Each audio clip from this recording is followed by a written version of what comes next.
আমরা অগস্টের 14 তারিখে দার্জিলিংয়ে বেড়াতে গেছিলাম, আমি, সিনজিনি আর প্রিয়াঙ্কা।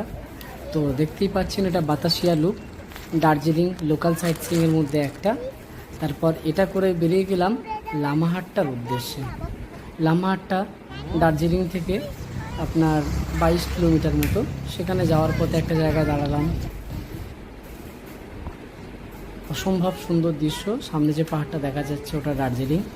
তারপর ফের গাড়িতে উঠলাম, পৌঁছে গেলাম লামাহাট্টা ইকো পার্ক। এটা একটা অসম্ভব সুন্দর জায়গা, ফ্যামিলি নিয়ে আসতে এখানে ঘুরতে খুবই ভালো লাগবে। সবুজ পাইনে ঘেরা, একটা চারিদিকে সাজানো। এখান থেকে ট্রেকিং করে উঠে গেলে 1 কিলোমিটার দূরে একটা হোলি লেক, আর সাথে করে সুন্দর এই একটা পার্ক। আপনারা ঘুরতে চাইলে চলে আসুন এখানে, অসম্ভব সুন্দর একটা জায়গা। আর পুরো দার্জিলিং এপিসোড দেখতে গেলে আমার চ্যানেলটা সাবস্ক্রাইব করুন।